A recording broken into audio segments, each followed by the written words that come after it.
हर रोज एक नई कहानी देखने के लिए चैनल को सब्सक्राइब करें और बेल आइकन दबाना ना भूलें। भावना अपनी मां बनने की खुशखबरी अपनी सास सुलोचना और अपने ससुर मनोज को सुनाते हुए कहती है। माँ जी, ससुर जी, आप दोनों दादा दादी बनने वाले हैं। क्या? मेरे तो कान तरस गए थे इस खुशखबरी के लिए। भगवान तुझे सारी बुरी नजर से बचाए। बहू, जुग जुग जियो, भगवान तुम्हारी सारी इच्छा पूरी करे। और सुलोचना, अब तुम्हें मेरी बहू का और भी अच्छे से ध्यान रखना है और उसकी सारी जरूरतों का ध्यान रखना है, ठीक है ना? हमारी बहू इस घर को वारिस दे रही है तो उसकी सारी इच्छा पूरी करने के लिए हम क्यों चूक जाएं? और देख लेना, पोता ही आएगा। इसमें देखना क्या है? मुझे तो पता ही है कि बहू को पोता ही आएगा जो हमारे कुल का नाम रोशन करेगा। सच में बहू, तूने हमें बहुत ही बड़ी खुशखबरी दी है। भगवान तुझे और हमारे पोतों को लंबी उम्र दे। आप लोग पोते की इतनी आस क्यों लगा रहे हो? क्या पता लड़की हो गई तो? वो भी तो इस कुल की शान ही होगी ना। और आज के समय में लड़कियों ने तो लड़कों को भी पीछे कर रखा है। बहू, शुभ शुभ बोल। तुझे पता भी है तो क्या बोले जा रही है? मुझे पोती से कोई मोह नहीं है। मुझे तो बस अपने कुल का वारिस चाहिए और इस बात की जिम्मेदारी तेरी है, समझी तू? तेरी सास सही बोल रही है बहू। मुझे बस अपने पोते की ही शक्ल देखनी है और इसमें तेरी ही भलाई है। जितनी हमें पोते की आस है तो हमारी पोते की इच्छा को तू पूरा कर। अब शगुन मत बोल कुछ भी। आप क्यों गुस्सा कर रहे हो? बहू कुछ दिनों में समझ ही जाएगी। लड़का कुल का दीपक होता है जो हमेशा हमारे साथ रहता है, सेवा करता है, और लड़कियां तो बस टेंशन बढ़ाती हैं। मेरे सास ससुर की ऐसी सोच है तो पक्का मेरे पति की भी ऐसी ही सोच होगी। अगर मुझे लड़की हुई तब तो ये लोग हमें नुकसान ही पहुंचा सकते हैं। बहू तू आराम कर। अब तू तो हमारे आने वाले खानदान के चिराग की सेवा में लग जा। उसे कोई भी तकलीफ नहीं होनी चाहिए, ठीक है ना? चल जा तू कमरे में, मैं तेरे लिए मिठाई लाती हूँ। अपने सास ससुर की बात सुनकर भावना के मन में डर बैठ जाता है और भावना के सास ससुर को बस पोता ही चाहिए था।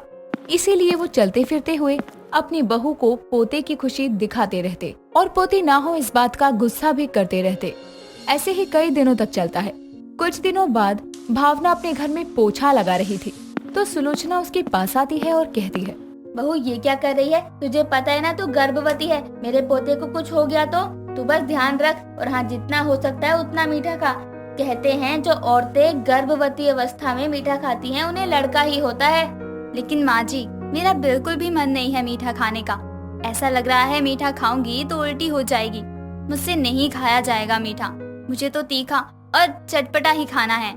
तो एक काम कर, कल ही मेरे साथ चल। अल्ट्रासाउंड करवा के पता चलेगा, अगर लड़की हुई तो हाथों हाथ बच्चा गिरवा देंगे, ठीक है? और बहू तू ये बात किसी को नहीं बताएगी। माँ जी, लेकिन ये तो गैर कानूनी होता है ना। आप अगर हॉस्पिटल में जाओगी और ये सब कहोगी तो बात पुलिस तक जा सकती है। माँ जी, लड़का हो या लड़की, क्या फर्क पड़ता है?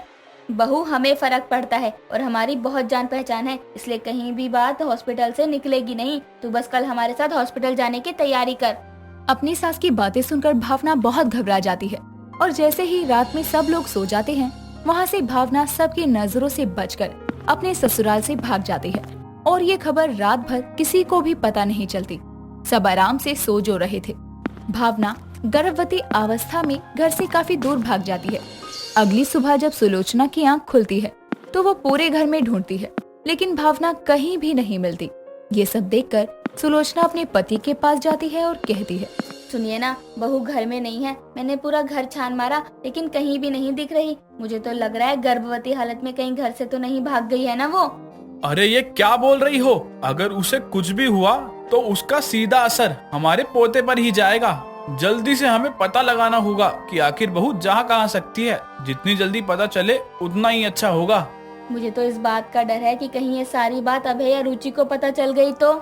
अरे क्या बोल रही हो तुम? अगर ये बात उन्हें पता चल गई तो वो दोनों हमें ही बोलेंगे। जल्दी से हम बहू को घर लेकर आते हैं। गर्भवती हालत में ज्यादा बाहर रहना भी ठीक नहीं है बहू का।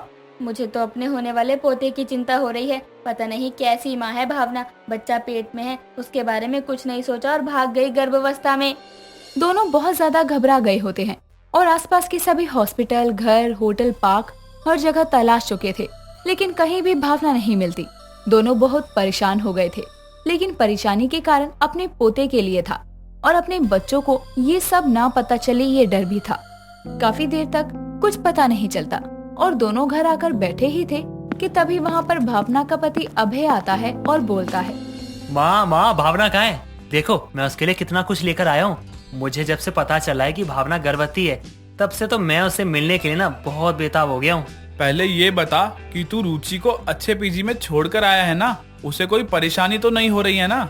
हाँ पिताजी, रुचि बिल्कुल ठीक है। मैं वहाँ सब कुछ देख कर ही आया हूँ। चल अब आराम कर ले थोड़ी देर, फिर बात करते हैं। पिताजी आराम तो होता रहेगा, पहले मुझे भावना से मिलना है। आपको पता नहीं है कि मैं कितना खुश हूँ, और जब से खुशी मिली है ना मुझे, मेरे तो पाँव जमीन पर टिक ही नहीं रहे। वो बहू काम से बाहर गई हुई है और शायद उसे आने में टाइम भी लग जाएगा। आपने भावना को अकेले जाने कैसे दिया? आपको पता है ना वो गर्भ से है, कहीं कुछ हो गया तो? सास हूँ मैं, मुझे सब पता है क्या सही है और क्या गलत है। ज्यादा जोरू का गुलाम मत बन। वो अभय की बात को काट देते हैं और उसे कमरे में भेज देते हैं। धीरे धीरे समय निकल रहा था, लेकिन भावना का कुछ पता नहीं चलता। जब भी अभय ये बात करता तो दोनों कोई न कोई बहाना बनाकर टाल देते। कुछ दिनों तक ऐसे ही चलता है। अभय को शक होने लग रहा था। कुछ दिनों बाद अभय ये सब पूछने ही वाला था कि तभी उससे पहले ही अभय की बहन रुचि अपने साथ भावना को लेकर आती है और सबको बुलाकर कहती है, भैया इस घर में आपकी बीवी के साथ इतना कुछ हो रहा है और आपको कुछ भी पता नहीं चला। ये सब क्या बोले जा रही है तू, और ऐसा क्या हो रहा है? पापा आप तो कुछ बोलो ही मत।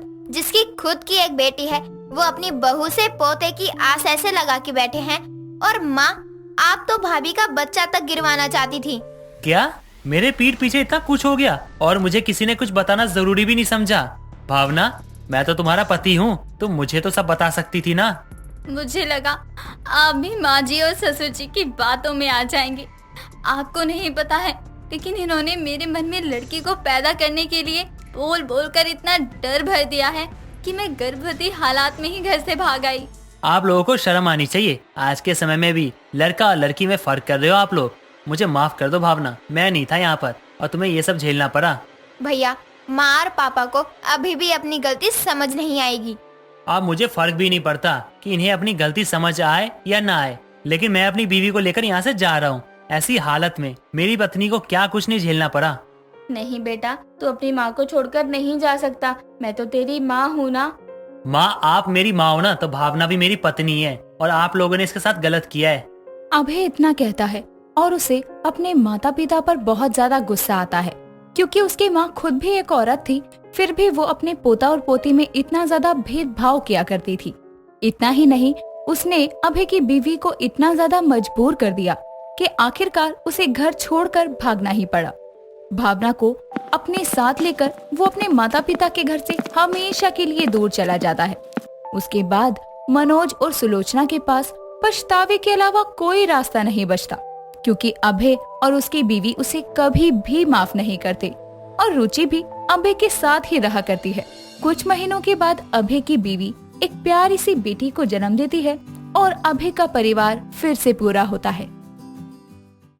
दोस्तों अगर आपको ये कहानी पसंद आई तो इसे लाइक करें, शेयर करें और कमेंट करके बताएं कि कहानी में आपको सबसे अच्छा क्या लगा।